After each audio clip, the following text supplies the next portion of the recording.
నిరంతరము స్తోత్రార్హుడై ఉన్న దేవుడు ఆయన మన జీవితంలో అద్భుతాలు చేయను గాక. ఆమేన్. హల్లెలూయా. ఒక మంచి టాపిక్ మీ దగ్గరికి తీసుకురావాలని నేను ఆశపడుతున్నాను. మీకు ప్రత్యక్షపు గుడారాన్ని గురించి ఒక టాపిక్ మీతో మాట్లాడాలని నేను ఇష్టపడుతున్నాను. పరిశుద్ధ గ్రంథంలో సెలవిస్తున్న మాట, ఆయన మన కొరకు గొప్ప అద్భుతాలు చేస్తాడు. దేవుని పనికి ఒక క్రమం ఉంది. దేవుని పనికి ఒక క్రమం ఉంది. సృష్టిని దేవుడు చేసినప్పుడు ఒక క్రమముగా చేశాడు. ముందు మనిషిని చేశాడా, సృష్టిని చేశాడా? కదా. మనం ఉదయం లేచిన దగ్గర నుండి సాయంత్రం వరకు పెట్టుకునే పనుల్లో ఒక క్రమం ఉంటుంది. పిల్లలను స్కూలుకు పంపించడానికి ఒక క్రమం ఉంటుంది, ఒక సమయం ఉంటుంది, దానికి ఒక సమయాన్ని కేటాయిస్తాం. దేవుని మందిరానికి రావటానికి కూడా ఒక క్రమం ఉండాలి. లేకపోతే నువ్వు వచ్చినా ఒకటే, రాకపోయినా ఒకటే. దేవుని సమయాన్ని దొంగిలిస్తే నువ్వు దొంగవే. దొంగలకే పరలోక రాజ్యం లేదు. అర్థమైందా? మీ పక్కన వాళ్ళు చెప్పండి, దేవుని సమయాన్ని దొంగిలిస్తే నువ్వు దొంగవే అని చెప్పండి. దేవుని భాగాన్ని దేవునికి ఇవ్వకపోయినా దొంగవే అని చెప్పండి. ఈరోజు నా టాపిక్ డబ్బు కాదు, ధనము కాదు, లేక మీరు ఇచ్చేది కాదు, కానీ మీరు దేవుని సన్నిధిలో నిలబడితే చాలు, ఆయన ఆశీర్వాదం ఎలా నడిపించాలో అలా నడిపిస్తాడు. ఆమేన్. హల్లెలూయా.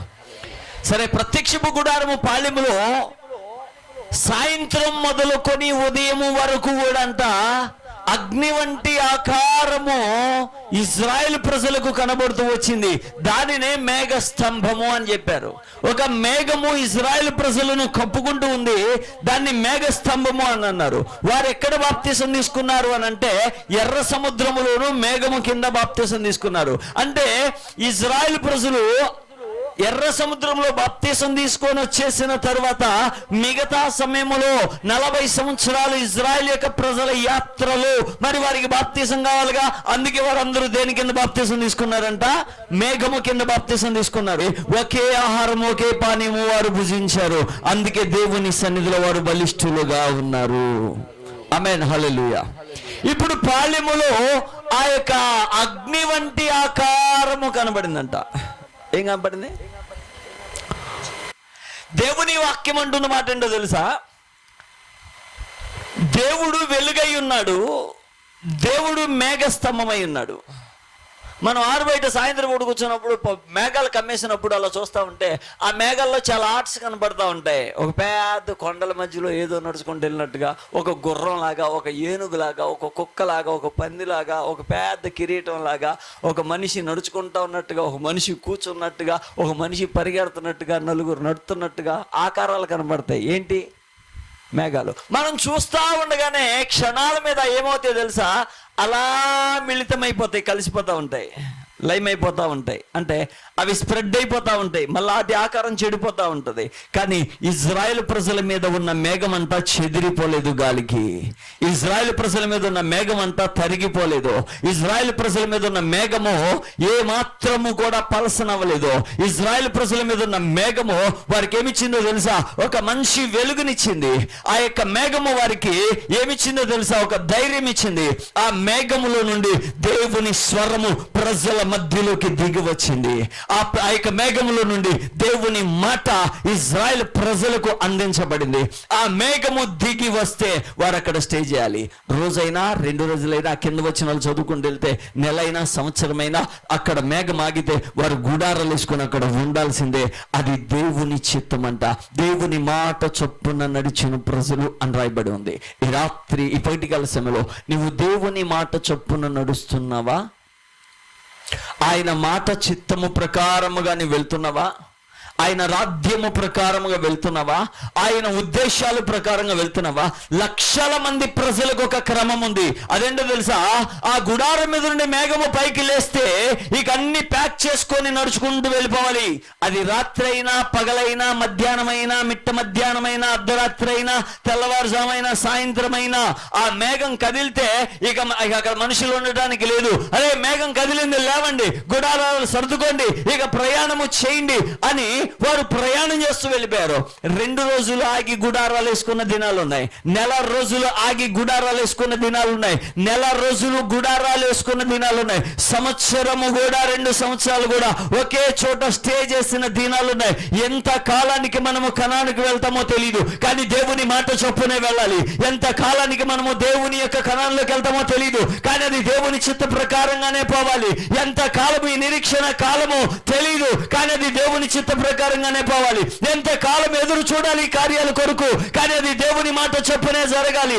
ఎంత కాలము ఈ మేలు నేను పొందుకోలేక ఉంటాను, అది దేవుని చిత్త ప్రకారంగానే జరగాలి. ఇది ఎంత కాలము ప్రయాణించాలి, దేవుని చిత్తము నెరవేర్చేంత వరకు ఆ ప్రయాణము ఆగదు, కొనసాగుతూనే ఉంటది. గట్టిగా చెప్పలేదు నమ్మని కనపడదాం. హల్లెలూయా, హల్లెలూయా.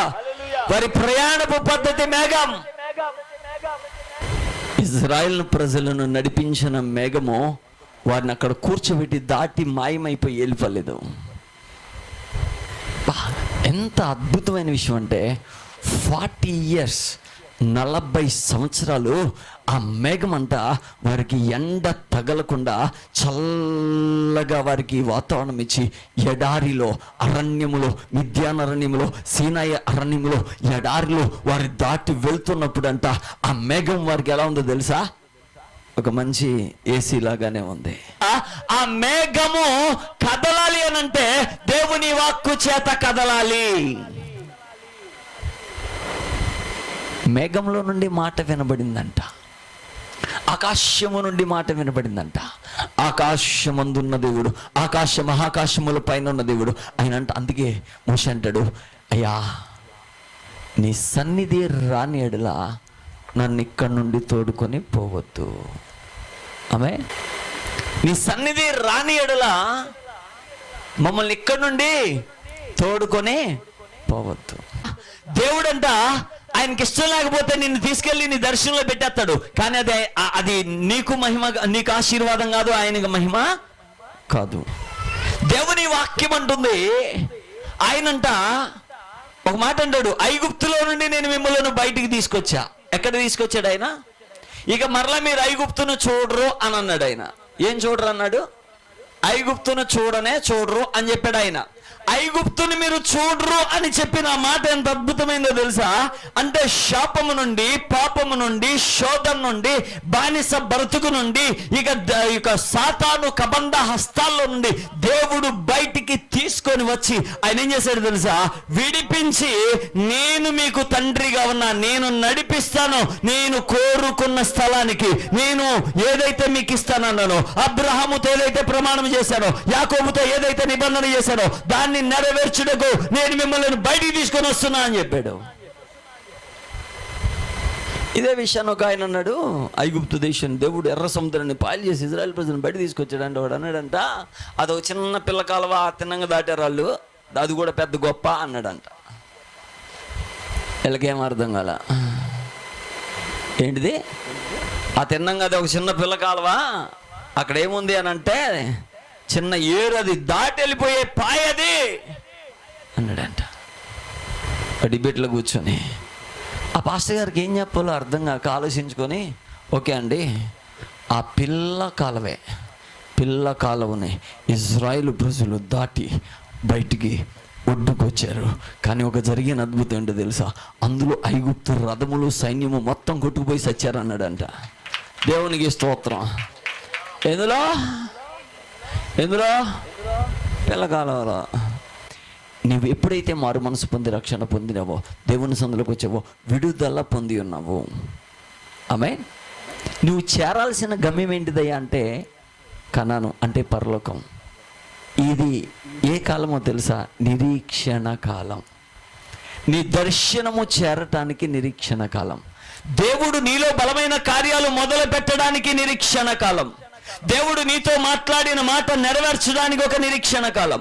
దేవుడు నీ జీవితంలో ఒక శ్రేష్టమైన కార్యాన్ని ఫలభరితముగా తీసుకురావడానికి ఈ నిరీక్షణ కాలంలో దేవుడు నిన్ను నడిపిస్తున్నాడు, కూర్చోబెడుతున్నాడు, పోషిస్తున్నాడు, బలపరుస్తున్నాడు, ఆరోగ్యం ఇస్తున్నాడు, మాట్లాడుతున్నాడు. ఆయన నీకు విశ్రాంతినిస్తున్నాడు. కానీ నీ ఆశ ఏంటో తెలుసా? చిచ్చి ఇంకా పోలేదే, పోదాం. ఎక్కడికి? కనానుకి వెళ్ళాలి.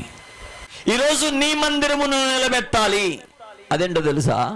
1 కొరింథీ పత్రిక 6వ అధ్యాయము 19-20 వచనాల ప్రకారముగా నీ దేహము దేవునికి ఆలయమని పరిశుద్ధాత్మకు నిలయమని నువ్వు ఎరుగువా అంటాడు అక్కడ.